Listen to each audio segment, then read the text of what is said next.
아멘. 우리가 수요 예배 시간에 계속해서 마태복음 강해 설교하고 있는데요. 우리가 오늘은 2장 13절부터 23절까지 말씀인데 우리가 앞서 1장부터 3시간에 걸쳐서 나눴던 말씀을 잠깐 상고해보고 지나가도록 하겠습니다. 제일 처음에 마태복음 1장 1절부터 17절까지 나오는 우리가 예수님의 계보의 말씀, 제일 중요한 것은 낳고로 시작한다는 거예요. 구약의 이제 창세기에는 죽고로 계보가 족보가 기록된다면 신약 시대에는 낳고로 시작됩니다. 이것이 죽음에서 이제 생명으로 옮겨진 예수님의 역사가 시작되었다라는 상징이에요. 그래서 우리가 지루하게 느껴지지만 사실은 이 긴 족보 안에는 예수님의 오래된 구원의 경륜과 그리고 예수님의 자비가 담겨 있다라는 사실. 그래서 이 족보를 읽으면서 우리가 혹시라도 은혜가 덜하다면 구약을 잘 모르는 거예요. 우리가 성경을 전체적으로 읽고 우리가 이 족보가 내 족보라는 생각을 가지고 읽으면 다들 의미로 다가오겠죠. 이 족보 안에 결코 들어가서는 안 될 여자의 이름들이 들어가요. 누구냐면 다말, 라합, 룻, 그리고 우리아의 아내 마리아. 이 5명의 여인들은 사실은 부정한 여인들, 마리아도 사실은 마찬가지예요. 우리는 동정녀 마리아 성령의 잉태 알지만 그 당시에 마리아란 이름은 그렇게 환영받는 이름, 축복받는 이름이 아니었어요. 그런데 이 부정한 여인들의 이름이 이 족보에 다 들어가 있다라는 거예요. 그래서 이 족보 전체에서 가장 중요한 단어는 에게서라고 말씀드렸어요. 에게서.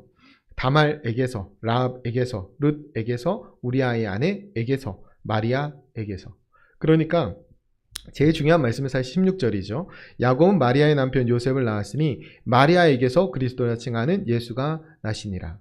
아멘. 아브라함의 족보부터 시작됐지만 사실 요셉에서 족보가 끝나는 거예요.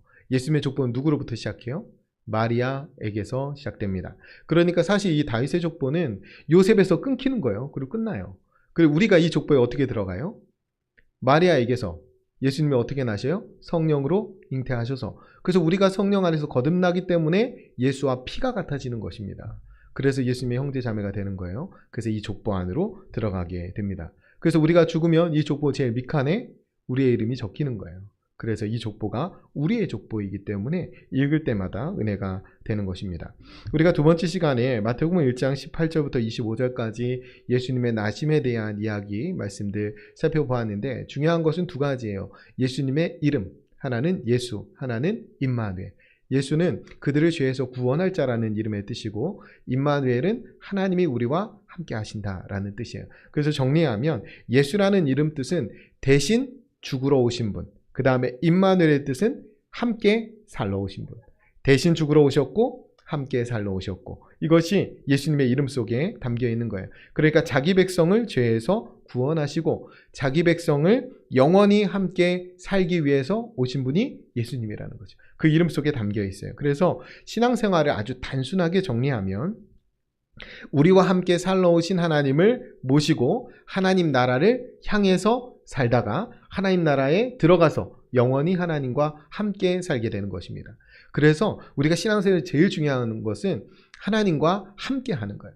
우리가 새벽에 기도하는 것도 그 하루를 하나님과 함께 동행하고 싶어서 하루의 시작을 하나님과 함께 시작하죠. 우리가 주의 중간에 이 수요일에 예배하는 이유도 한 주간 하나님과 함께 동행해야 되는데 중간에 한번 점검하는 거예요. 그러면서 하나님과 함께 동행하고 싶어서 하는 겁니다.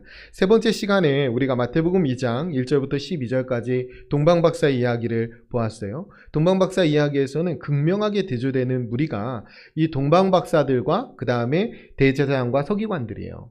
그러니까 베들레헴은 이들이 있던 헤롯궁에서 8km밖에 안 떨어져 있어요. 그런데 예언의 말씀을 알았음에도 불구하고 이 대제사장과 서기관들은 그 8km를 내려가지 않았어요.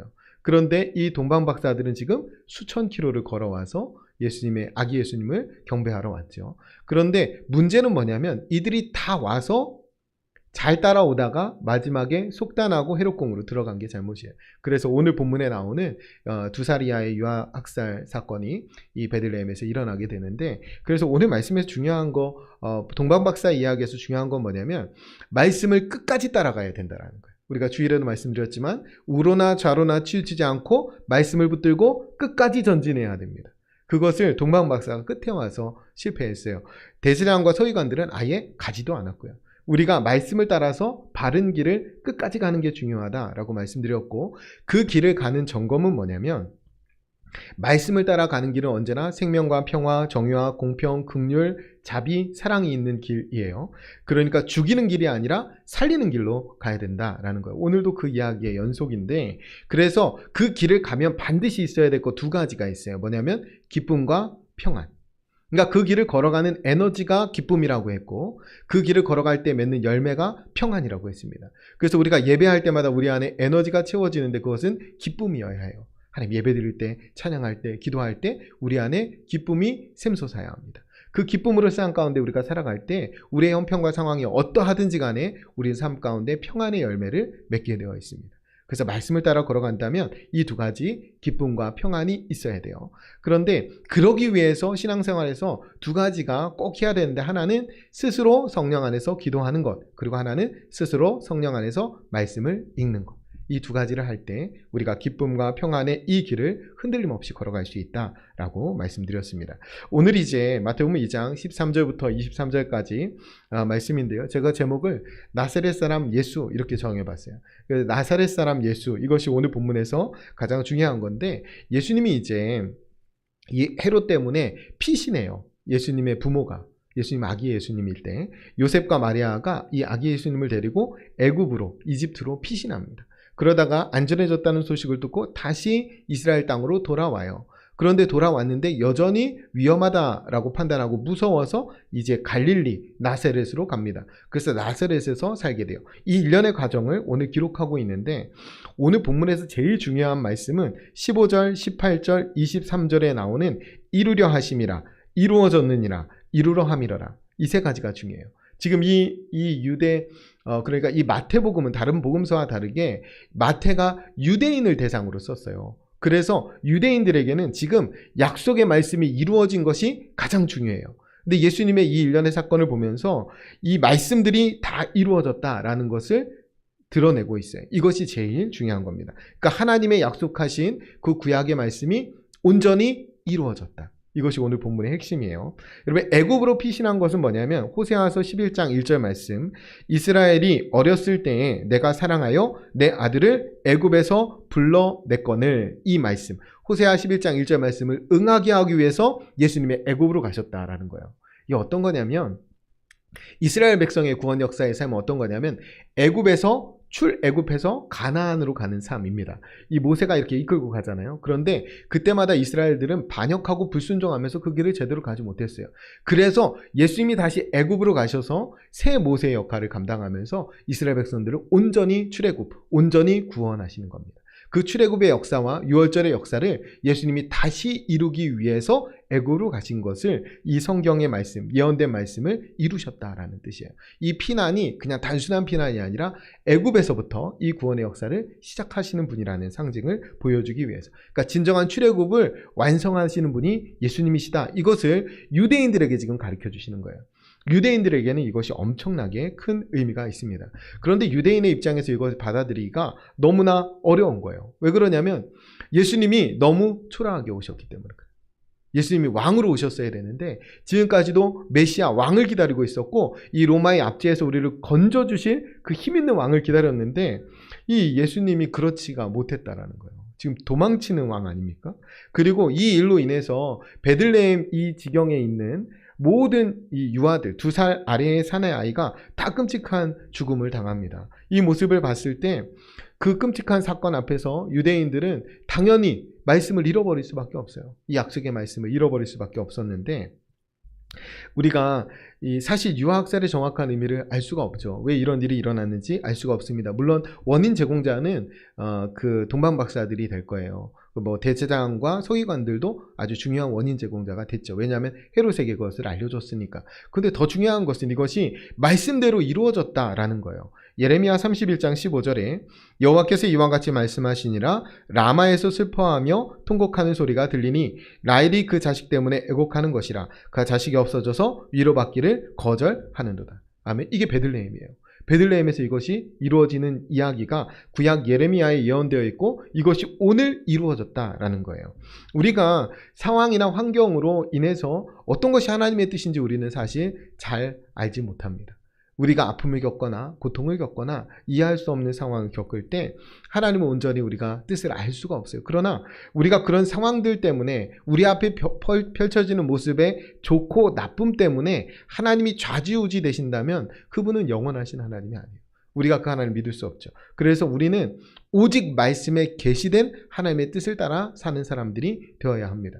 오늘 말씀에서의 핵심은 뭐냐면 구약에 약속된 말씀대로 신약에 이루어졌다. 예수님을 통해서. 이것이 핵심이에요. 그리고 이 말씀이 예수님의 가족, 그러니까 마리아와 요셉 이 가족을 통해서 하나님의 말씀이 이루어졌다. 더군다나 이 신약에 와서 성취된다라는 거잖아요. 이사야서 11장 1절을 보면 이새의 줄기에서 한 싹이 나며 그 뿌리에서 한 가지가 나서 결실할 것이요 라고 되어 있어요. 오늘 말씀 마지막에 보면 하나님 말씀이 이렇게 되어 있잖아요. 나사렛이란 동네에 가서 사니 이는 선지자로 하신 말씀에 나사렛 사람이라 칭하리라 하심을 이루려 하심이라. 아멘. 여러분 구약에 나사렛이라는 말이 나와요, 안 나와요? 전혀 안 나와요. 그런데 나사렛 사람이라 칭함을 이루셨다라고 되어 있는데 사실은 나사렛이라는 것은 방금 전에 제가 읽은 이사야서 11장 1절에 나오는 가지라는 말이 이 한 가지라고 되어 있잖아요. 이새의 줄기에서 한 싹이 나며 그 뿌리에서 한 가지가 나서 결실할 것이요. 이게 예수님이거든요. 한 가지가 히브리어로 네체레예요. 여기에서 나사렛이 나왔다 그래요. 말어원에서. 그러니까 이 한 가지라는 예언이 성취되었다라는 말입니다. 이 말씀이 온전히 예수님을 통해서 성취된 것이 오늘 말씀의 핵심이에요. 그래서 우리는 하나님이 세상을 말씀으로 창조하시고 말씀으로 이끌어 가시고 하나님 말씀대로 통치하신다라는 사실을 믿고 하나님 말씀에 따라서 살아가야 합니다. 이것이 오늘 말씀의 가장 큰 핵심이고 오늘을 비교해 본다면 예수님과 헤롯 왕을 비교해 볼 수 있어요. 우리는 예수님을 진정한 왕으로 모십니다. 그죠? 헤롯은 세상 왕이에요. 가짜 왕이고 예수님은 참된 왕입니다. 예수님은 영원한 왕이시고 이 헤롯은 유한한 왕이에요. 거짓된 왕입니다. 그런데 오늘 내용을 보면 예수님은 우리를 구원하러 오셨죠? 그러니까 살리는 왕이라면 헤롯은 죽이는 왕이에요. 그리고 좀 그렇지만 예수님은 도망치는 왕이라면 헤롯은 가차없이 죽이는 왕이에요. 이 예수님이 도망치는 왕이라서 우리가 예수님을 왕으로 받아들이기가 좀 그런 겁니다. 진정한 왕으로 오신 주님께서는 처음부터 도망치는 왕으로 오셔서 마지막에는 십자가에 달려서 무력하게 죽으십니다. 그래서 유대인들이 이 예수님을 왕으로 받아들일 수가 없었던 거예요. 그런데 이렇게 처음에 오셔서 도망치는 왕으로 오셔서 십자가에 달려 죽기까지 이 모든 일련의 과정이 뭐예요? 하나님의 말씀이 이루어지는 과정이에요. 유대인들은 말씀을 붙들고 살았다면 이 말씀이 이루어지는 과정을 봤어야 되는데 자기들의 기대, 자기의 바람으로 말씀을 이루고 계신 예수님을 받아들이지 못했던 거예요. 우리의 기대도 그렇고 유대인들의 기대도 그런데 큰 힘을 가진 예수님이 오셔가지고 그냥 단번에 헤롯을 무찌르고 그 부역자들까지 싹 쓸어버리고 그 다음에 평화의 시대를 열기를 기다렸던 거예요. 근데 기대하고 너무 달랐던 거죠. 유대인의 기대와도 다른데 오늘도 우리가 이 유대인들과 같이 예수님을 바라보면서 기대하는 것은 아닌지 돌아봐야 됩니다. 오늘 본문에서 하나님의 기대를 봐야 돼요. 하나님의 기대. 하나님이 예수님에게 어떤 기대를 하셨냐. 첫 번째, 하나님이 기대하신 왕의 모습은 하나님의 뜻을 이루는 사람입니다. 하나님의 말씀을 이루는 사람. 예수님이 그렇게 보셨어요. 그러니까 하나님의 말씀이 자기 삶에 응하여지는 삶. 그 사람이 왕이에요. 그 사람이 예수님입니다. 그러니까 예수님께서는 처음부터 강하고 막 군림하는 왕으로 오신 게 아니라 연약해 보이지만 말씀을 성취하는 왕으로 오셨어요. 처음부터 말씀을 성취하는 왕. 우리가 약한 왕, 강한 왕 이렇게 보는 게 아니라 말씀을 성취하는 왕, 말씀을 성취하지 못하는 왕 이렇게 봐야 됩니다. 예수님은 어떻게 오셨다고요? 말씀을 성취하는 왕으로 오셨습니다. 그러니까 하나님이 기대했던 왕의 모습은 어떤 거냐면 말씀을 성취하는 왕입니다. 강한 왕이 아니라. 두 번째로 하나님이 기대하신 왕은 질고와 연약함을 아는 왕입니다. 슬픔과 고통을 아는 왕. 답답함과 억울함을 아는 왕으로 오시길 원하셨어요. 이사야서 53장 3절에 보면 그는 멸시를 받아 사람들에게 버림을 받았으며 간고를 많이 겪었으며 질고를 아는 자라. 마치 사람들이 그에게서 얼굴을 가리는 것 같이 멸시를 당하였고 우리도 그를 귀히 여기지 아니하였도다. 아멘. 핵심은 뭐냐면 질고를 아는 자라. 예수님이 오셨는데 우리의 질고를 다 아신다는 거예요. 우리의 슬픔과 고통과 답답함과 억울함과 연약함을 다 아시는 분으로 오셨다라는 거예요. 여러분, 우리의 질고를 모르면 우리의 참 왕이 될 수가 없습니다. 여러분, 우리나라 국민들이 있는데 대통령을 뽑잖아요. 그런데 서민들이나 열악한 사람, 어떻게 살지도 못하는 대통령, 알지도 못하는 대통령이 되면 얼마나 불행해요.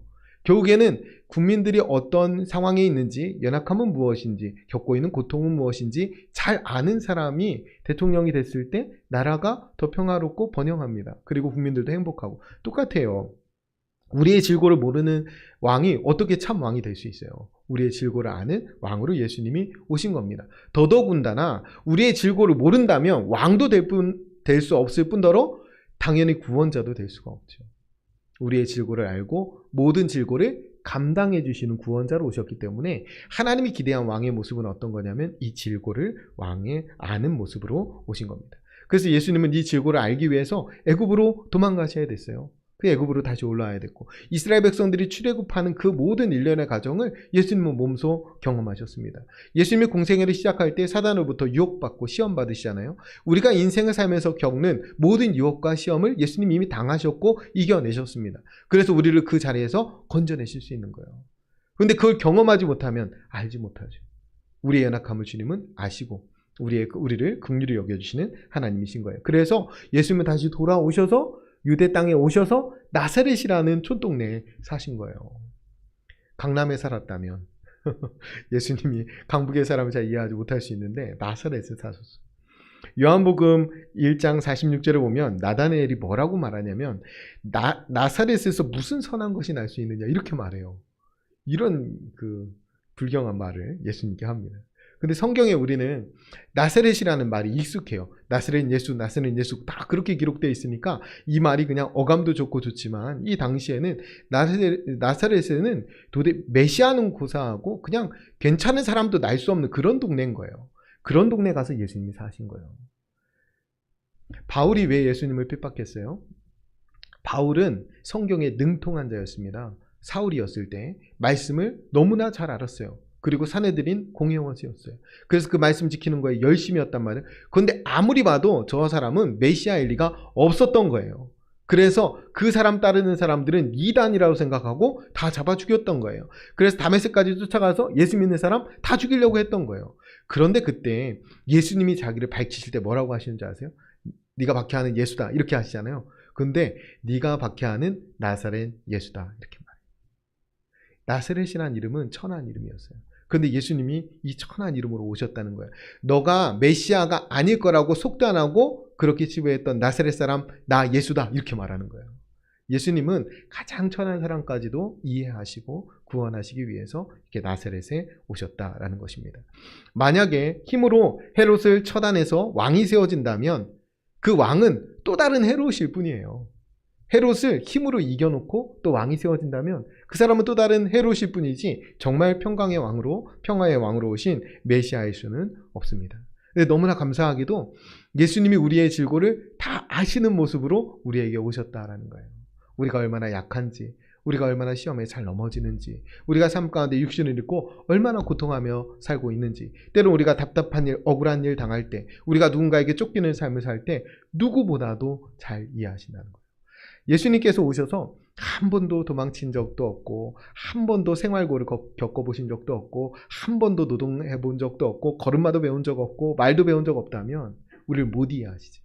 근데 아기의 몸으로 오셔서 우리의 모든 고통을 다 아신다는 거예요. 예수님이 아버지가 목수였잖아요. 그래서 예수님도 목수 일을 하셨는데 우리가 생각하는 요즘에 막 멋지게 막 이렇게 강대상도 만들고 이런 목수가 아니었어요. 그 당시에 팔레스타인 지역에는 나무가 적고 석회질로 된 동굴이나 흙들이 많은 곳이잖아요. 그래서 목수가 하는 일은 나무로 집에 나무로 된 데가 별로 없는 거예요. 근데 어디가 나무로 돼 있어요? 대부분 문이 나무로 돼 있어요. 그래서 목수로 살았다는 것은 문을 고치면서 이 집 저 집을 전전하면서 살았던 거예요. 그러니까 우리가 생각하는 그 멋들어진 목수의 삶이 아니었어요. 요즘에는 이렇게 막 목공을 하면 굉장히 좀 남자들의 로망이 있어요. 목공을 하면 좀 멋있어 보이고 예수님은 그런 삶 아니었어요. 우리가 생각한다면 예전에 우리가 못 살던 시대에 구두 닦기들이 막 돌아다녔거든요. 그러면서 구두 닦아주고 좀 맞고 또 이동해서 구두 닦고 그랬는데 그런 삶이었어요. 그러니까 예수님이 모든 집집들의 삶들을 아셨다라는 거예요. 그래서 예수님의 비유에 일상생활의 삶의 비유가 많이 담겨져 있죠.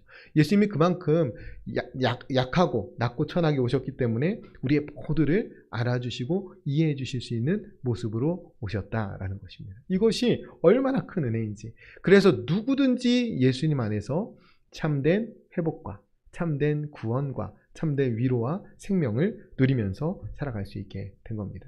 그래서 오늘 말씀을 통해서 두 가지를 같이 결단했으면 좋겠는데, 첫 번째로 피난처 되시는 주님께로 도망치는 삶을 삽시다. 우리가 막 가가지고 다 싸워 이기는 삶이 아니라 우리가 답답하고 억울한 일이 있을 때 피난처 되시는 주님께로 도망가는 삶을 살아야 됩니다. 우리가 말씀을 이루기 위해서 때로는 약해져야 될 때도 있고 때로는 낮아져야 될 때도 있습니다. 그런 일들을 이상하게 생각하지 마세요. 우리가 누군가를 살리기 위해서, 누군가를 세우기 위해서 내가 한없이 약해지고 때로는 도망치듯이 쫓겨야 되는 때도 있습니다. 그때를 받아들이고 이것이 내 삶에 하나님의 말씀이 이루어지는 거라면 내가 기꺼이 주께로 피해서 내가 이것을 견뎌내겠다. 이런 삶으로 하나님께 피하는 삶 살아가는 저와 여러분 되시기를 축원드립니다. 두 번째로 죽이는 편에 서지 마시고 살리는 편에 서셔야 돼요. 헤롯의 편에 서지 마시고 예수님의 편에 서셔야 합니다. 우리가 질고와 연약함과 슬픔과 고통 그리고 답답함과 억울함이 있는 사람들과 연대하는 마음이 있어야 돼요. 예수님은 그 사람들과 연대하기 위해서 그렇게 낮고 작게 오셨다면, 그리고 그런 질고를 겪으셨다면, 우리가 그분으로 인해서 구원받은 사람이라면 그런 질고를 겪고 있는 사람들에게 연대하는 마음, 긍휼히 여기는 마음을 품어야 돼요. 어제 대전의 모 초등학교에서 우울증을 앓던 교사가 어린 여자아이죠. 여자를 살해하는 일이 있었어요. 굉장히 끔찍한 일이죠. 우리가 이런 일들이 왜 일어났는지 알 수가 없습니다. 그런데 그런 슬픈 일을 우리가 뉴스나 이런 소식을 통해 접한다면 우리가 적어도 그리스도인이라면 잠시라도 기도할 수 있어야 돼요. 같이 안타까워하고 우리는 그 나쁜 사람, 그 교사에 대해서 감정이입하기보다 그 어려움 가운데 있는 그 가족에게 마음을 이입해야 됩니다. 그것이 모든 질고를 담당해 주신 예수님의 마음을 품고 살아가는 사람들의 마음이에요. 그러니까 우리는 막 비난해서 죽이는 편에 서는 것이 아니라 위로해서 살리는 편에 서야 합니다. 그것이 예수님의 길이에요. 요즘에는 하도 나라가 혼란스러우니까 한쪽에서는 윤석열이 죽어야 나라가 산다 그러고 한쪽에서는 이재명이 죽어야 나라가 산다 그럽니다. 그럼 누가 죽어야 나라가 삽니까? 참담한 것은 뭐냐면 이런 말들을 강단에서 한다는 거예요. 그래서 더 참담한 건데, 헤롯이 더 강한 힘에 의해서 죽으면 또 다른 헤롯이 세워질 뿐입니다. 우리는 예수님 믿는 사람이잖아요. 그러니까 죽이는 편이 아니라 살리는 편에 서야 합니다. 도망치신 예수님, 연약해 주신 예수님, 그 예수님을 닮아서 삶의 자리에서 기도해야 돼요. 그리고 삶의 자리에서 모든 것이 결국에는 말씀대로 이루어질 것을 믿는 사람들 아닙니까? 누가 죽어야 말씀이 이루어진다고 믿는 사람들 아니잖아요. 헤롯은 다 죽이면 해결되겠지. 그것은 헤롯의 방식이고 세상의 방식입니다. 우리는 위로하고 살리고 내가 약해지더라도 말씀 붙들고 기도하면 하나님이 이루실 것을 믿는 사람들입니다. 그러니까 우리는 살리는 편에 서야 돼요. 그래서 힘을 키워서 남을 밟고 올라서는 세상 방식이 아니라 주님께로 피해서 말씀을 이루는 삶. 주님께로 가서 연약해 보이지만 주님의 가치를 따라 진정한 승리를 따라 살아가는 사람들. 예수님이 걸어가신 길을 잘 따라 걸어가는 사람들이 우리 그리스도인들입니다. 우리 모두에게 주신 이 말씀을 마음에 간직하고 예수님이 걸어가신, 때로는 도망치는 것 같이 초라해 보일지라도, 때로는 가장 낮아지는 것처럼 연약해 보일지라도 그것이 말씀이 이루어지는 길이면 두말 않고 그 길을 걸어가는 저와 여러분 되시기를 간절히 축원드립니다. 기도하겠습니다.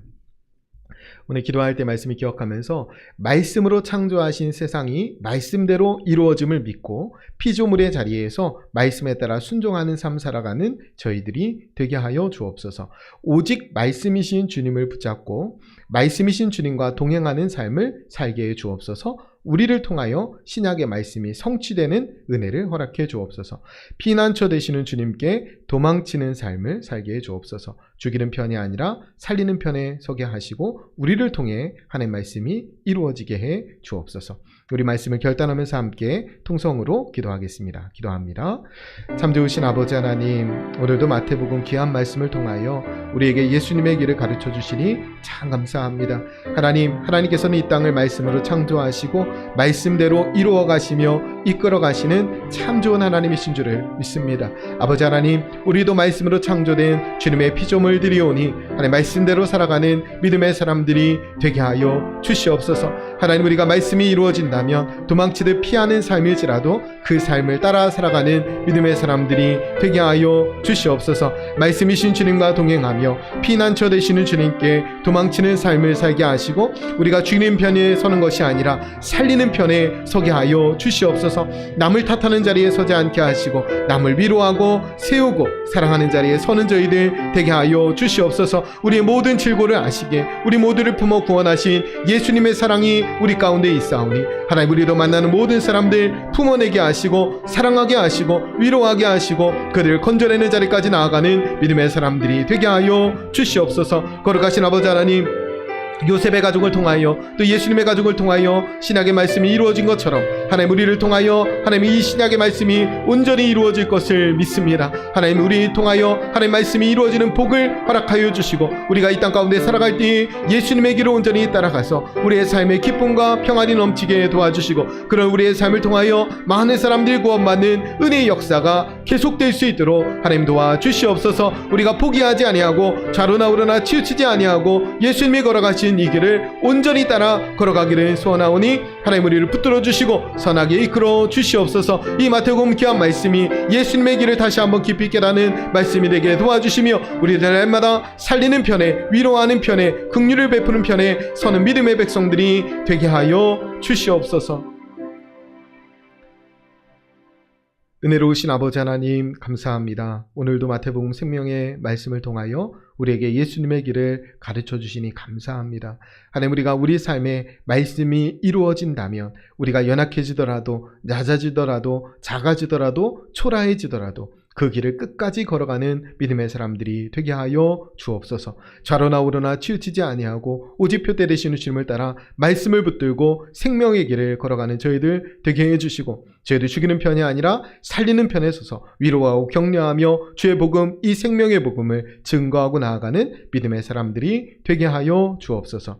이제는 우리 주 예수 그리스도의 은혜와 하나님의 사랑과 성령의 교통하심이 하나님 안에서 생명의 길 걷기를 결단하는 모든 주님의 권속들 머리머리 위에 이제부터 영원토록 함께해 주시기를 간절히 축원하옵나이다. 아멘.